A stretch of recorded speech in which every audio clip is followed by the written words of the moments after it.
우리가 느헤미야서를 다 읽지는 못했습니다. 그렇지만 이 느헤미야서 3장을 보게 되면은 적어도 75명의 인물들이 등장을 합니다. 직업으로만 따져와도 15가지 직업의 종류의 사람들이 나오게 됩니다. 1절을 보시게 되면은 대제사장과 그의 가문의 사람들이 나오게 되죠. 대제사장과 그 집안의 사람들은 성벽을 재건하는 일과 함께 양문을 건축했다. 그런 내용이 나옵니다. 양문은 양의 문이라는 말이지요. 양들이 들어오고 나가는 문입니다. 성전에서 예배를 드리려면 제사장들은 양을 관리를 해야 되기 때문에 성벽을 건설할 때 특별히 성벽과 함께 양문 건축하는 일을 대제사장과 그의 가족들이 맡았던 것을 볼 수가 있겠습니다. 다 볼 수는 없지만 예를 들어 8절을 보게 되면은 여기에는 대장장이와 향품 장사가 성벽을 건축했다. 그런 말이 또 나오고요. 또 12절을 보시게 되면 예루살렘 지방을 다스리는 관리들이 나오는데 그들도 자기들의 지위가 높다고 해서 일을 하지 않고 시켰다. 그런 말이 나오지 않습니다. 그들도 각자에게 걸맞게 성문을 세우는 일에 헌신한 내용이 나오고요. 또 31절을 보게 되면 장사하는 사람들에 대한 기록이 나오는데 이분들도 평일에는 장사에 일을 했겠지만은 밤에는 보초도 서고 자신에게 주어진 할당량만큼 성벽 건설에 헌신하였다. 그런 기록들이 나오는 것을 볼 수가 있습니다. 이처럼 예루살렘 성벽 재건에는 그 당시 이스라엘의 그 백성들이 모두 동원이 되었다는 것을 우리가 알 수가 있죠. 각자의 자리에서 자신에게 주어진 사명에 따라 그 일을 나눠서 맡아서 함께 헌신했다는 것을 보게 됩니다. 이것을 보게 되면 하나님 나라의 일이라고 하는 것은 한 뛰어난 사람이 더 많은 부분을 맡고 못하는 사람은 가만히 있는 그런 일들이 아니라는 것을 알 수가 있습니다. 하나님 나라의 일은 함께하는 것이죠. 느헤미야는 자신이 지도자임에도 불구하고 자신이 많은 일을 맡았다라든지 내가 없었으면 일을 이룰 수 없었다라든지 이런 말들을 하지 않습니다. 그도 그럴 것이 하나님 나라의 일들은 언제나 개인이 이룰 수 있는 일은 하나도 없기 때문입니다.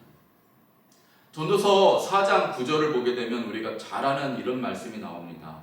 두 사람이 한 사람보다 나음은 그들이 수고함으로, 한 사람이 함께하는 것이 아니라 두 사람 이상이 함께 수고함으로 좋은 상을 얻을 것이기 때문이다.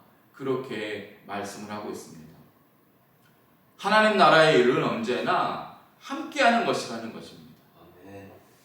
우리가 하나님 나라 가게 되면은 하나님께서 주시는 상급을 얻게 되겠지요. 그 좋은 상을 얻게 되는데 어떻게 얻게 된다고요? 한 사람이 뛰어난 일을 해서 얻는 것이 아니라 두 사람 이상이 협력함으로써 하나님 나라의 일을 이루다가 천국 가서 상급을 얻는 것이라, 좋은 상을 얻는 것이라 그렇게 말씀을 하고 있습니다. 느헤미야 3장 우리가 다 읽지는 못했지만 총 32구절로 되어 있습니다. 그 중에 29번이나 나오는 단어가 있는데 그게 뭐냐? 그 다음은 그런 말이지요. 이게 무엇을 나타내는 것입니까?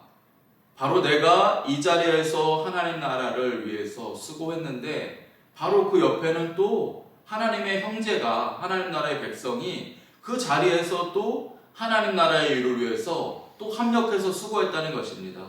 그렇게 그 다음은 그 일들을 다 함께 이뤄나가면서 성벽을 삥 둘러서 누구는 성문도 만들고 누구는 성벽도 개축하면서 이 일들을 함께 이뤄나갔다는 것입니다. 그래서 지난 140년 동안 하지 못했던 이 하나님의 일을 52일 동안 함께 협력함으로써 이루어 나갔다. 그것을 느헤미야서 3장이 우리에게 보여주고 있는 것이지요. 질서 있게 예루살렘 사람들이 각자의 자리에서 조화를 이루면서 그 위대한 일을 했다. 그렇게 말씀하죠.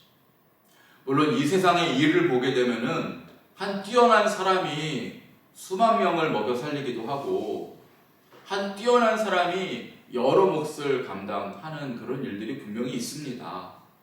하지만 우리가 알아야 할 것이 있습니다. 하나님의 나라의 일은 그렇지 않다는 것입니다. 하나님 나라의 일은 각자의 몫이 다 정해져 있는 것입니다. 한 사람도 빠짐없이 그 일에 헌신할 때에 하나님 나라의 일이 완성된다는 거. 내 할 일을 누구한테 맡기고 나는 가만히만 있으면 되는 일은 하나님 나라의 일에는 아무것도 없다는 것을 우리가 알아야 하는 것이죠. 유다 백성들은 지난 140년 동안은 아무런 두각을 나타내지 못했습니다. 그러다가 느헤미야가 예루살렘에 총독으로 오게 되자 갑자기 그들은 각성합니다.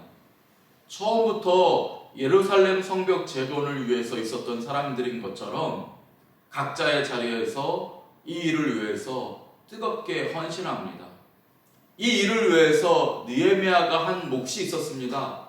그것은 예루살렘 사람들을 깨우쳐주는 것이었습니다. 성벽 재건하는 것이 하나님께서 우리에게 주신 비전이다.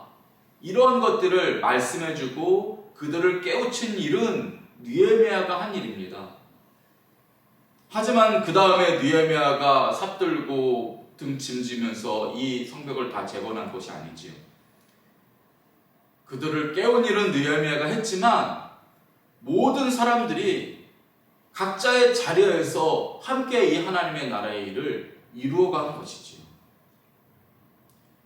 여러분, 이처럼 우리가 하나님 나라를 이루어가는 것은 공동체의 작업이라는 것을 잊어서는 안 됩니다. 개인주의나 영웅주의가 용납되지 않습니다. 훌륭한 지도자도 필요하지만 그만큼 믿음으로 각자의 자리에서 하나님 나라를 완성해가는 이름도 빛도 드러나지 않는 하나님 나라의 용사들이 필요한 것입니다. 저는 이 자리에 있는 우리들이 그 용사들이라고 믿습니다. 각자의 자리에서 하나님 나라를 건설하는 일에 고군분투하는 것. 그래서 우리가 주님께서 머리가 되셔서 우리에게 비전을 주시고 우리가 무엇을 해야 될지를 깨닫게 하셔서 수고했는데 돌이켜보니 이것이 우리 삼성교회를 부흥하는 일에 쓰임받는 일이었고 각자의 자리에서 하나님 나라의 영광을 드러나는 일에 헌신하는 일이었다. 그런 일에 쓰임받는 우리 모두가 되어야 하는 것이지. 바울이 교회를 뭐라고 얘기합니까? 그리스도의 몸이라 그렇게 얘기하지 않습니까? 물론 머리 되시는 분은 우리 주 예수 그리스도이십니다. 그런데 몸의 지체가 되는 우리 각자가 그 자리에서 감당할 몫이 있는 것입니다. 하나님께서 우리 인간의 몸을 지으신 것만 봐도 얼마나 놀랍습니까? 손과 팔과 다리와 눈과 모든 부분들이 유기체로서 이 머리에서 지정하는 그 일들을 위해서 함께 아름답게 협력하고 있지 않습니까? 얼마나 정교하게 각자의 자리에서 자기 일을 하는데 알고 보니 몸 전체를 위해서 그 일을 수고하는 것인지, 눈에 보이지 않는 그 오장육부도 얼마나 하나의 목적을 지향하면서 유기체적으로 공동체에 그 합력을 이루고 있는지를 우리가 몸을 알면 알수록 너무나 놀랍지 않습니까? 그래서 뛰어난 의사일수록 과학자일수록 하나님께서 살아계시다 하는 것을 인정할 수밖에 없다. 그런 글을 읽은 적이 있습니다. 우리 교회가 그렇다는 것입니다. 교회를 이루는 저와 여러분 한 사람 한 사람이 누구는 팔이 되고 누구는 다리가 되고 또 누구는 드러나지 않지만 오장육부의 역할을 맡아서 교회를 위해서 헌신하기 때문에 우리 삼성교회가 주님이 주시는 한 목적을 위해서 아름답게 그렇게 역사하게 되는 것입니다. 만약에 육체를 구성하는 팔과 다리가 내 목적이 따로 있다, 내 인생의 목적은 따로 있다라고 하면서 따로따로 논다는 것을 한번 상상이나 해보십시오. 얼마나 끔찍하겠습니까? 그것은 유기체가 아니라 사체지요. 괴물이지요. 하나님께서는 우리 각자에게 달란트를 주셨습니다. 세상에 태어난 사람들은 모두 각자 자신만이 잘할 수 있는 달란트를 한 가지씩 이상은 다 갖고 태어납니다. 그리고 예수를 믿게 되면 성령 안에서 거듭나는 우리에게 주님께서는 또 은사를 주십니다. 여러분, 하나님께서 우리에게 달란트를 주시고 은사를 주신 이유가 무엇이겠습니까? 하나님 나라 건설에 사용하라고 주신 것이 아니겠습니까? 내 욕심을 채우기 위해서, 내 삶의 목적을 달성하기 위해서 주신 달란트와 은사가 아닌 것입니다. 하나님 나라를 위해서 써야지. 저는 우리 교회에 출석하는 모든 성도가 단지 예배에 참석했다가 가는 것에만 머물지 않기를 기도합니다. 각자에게 주님이 달란트와 은사를 주셨습니다. 그것이 유기체적으로 하나님 나라의 공동체인 우리 삼성교회를 위해서 각자의 몫이 있는 것입니다. 그 모든 것들을 100% 잘 헌신하고, 그래서 우리 삼성교회에 어느 무너진 곳이 없이 아름답게 사용되기를 꿈꿉니다. 성도 여러분도 이러한 비전을 함께 꿈꾸시고 기도하셨으면 좋겠습니다. 교회에 출석하는 모든 사람들이 자기가 받은 달란트와 은사를 100% 발휘해서 하나님의 나라를 위해서 사용하는 그런 유기체적인 공동체가 되기를 위해서 기도해 주시기를 바랍니다. 우리가 이렇게 하나님의 나라의 일을 최우선순위로 알고 먼저 헌신을 한다면은 우리가 마음속으로 가지고 있는 여러 가지 인생에 대한 두려움과 어떤 염려의 것들이 이제는 하나님의 것이 되어서 우리가 힘쓰고 애쓰는 것보다도 우리의 인생이 더 형통하게 될 줄을 믿습니다. 그런즉 너희는 먼저 그의 나라와 의를 구하라. 그리하면 이 모든 것을 너희에게 더하시리라. 그러므로 내일 일을 위하여 염려하지 말라. 내일 일은 내일이 염려할 것이요 한날의 괴로움은 그날로 족하니라. 주님이 말씀하십니다. 우리가 왜 인생에 대해서 두려워하고 근심하고 염려합니까? 그 이유는 최우선순위를 하나님 나라의 일에 두지 않기 때문입니다. 내 인생에 행해야 할 여러 가지 인생의 무거운 짐들을 내가 져야 한다라고 그렇게 생각을 하기 때문입니다. 그런데 하나님께서는 마태복음에서 뭐라고 말씀하시느냐? 너희가 오늘 하루에 주어진 일들에만 신경을 쓰고 너희들의 앞날, 너희들이 짓는다고 하는 그 모든 두려움과 그 무거운 짐들은 하나님께 맡기라는 것입니다.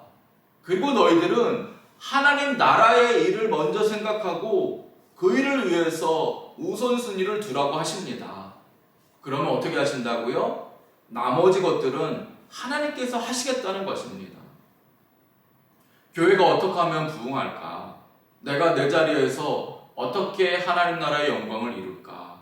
나를 통해서 어떻게 잃어버린 영혼들이 주께로 돌아올까? 이것을 먼저 우선순위로 알고 헌신을 한다면 네가 먹고 사는 문제, 네가 앞날에 대한 모든 것들, 네가 걱정하는 것보다도 내가 더 잘 채워줄 것이다. 주님이 그렇게 약속하고 계십니다. 이 약속에 근거하여서 우리가 헌신을 해야지.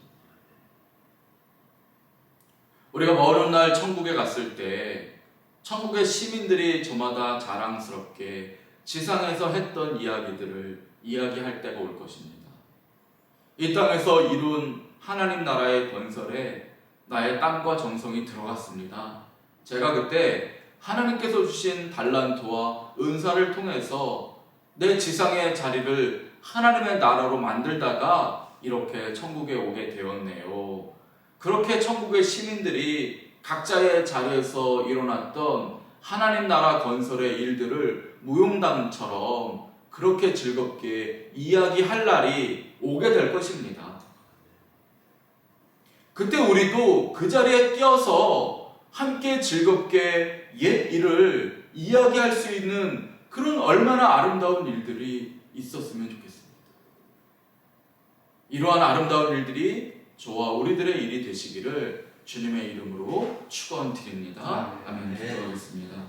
주님, 이 땅을 살아가는 저희에게 각자의 자리를 주시고 사명을 주시고 이 일을 이룰 달란트와 은사를 주심에 감사드립니다. 하나님의 나라를 위해서 헌신하는 저희들이 되게 하시고 협력하여 선을 이루게 하여 주옵소서. 이 땅에서 하나님 나라를 위해 살았기에 천국에서 부끄럽지 않을 주의 자녀들이 되게 하여 주옵소서. 예수님 이름으로 기도드립니다. 아멘.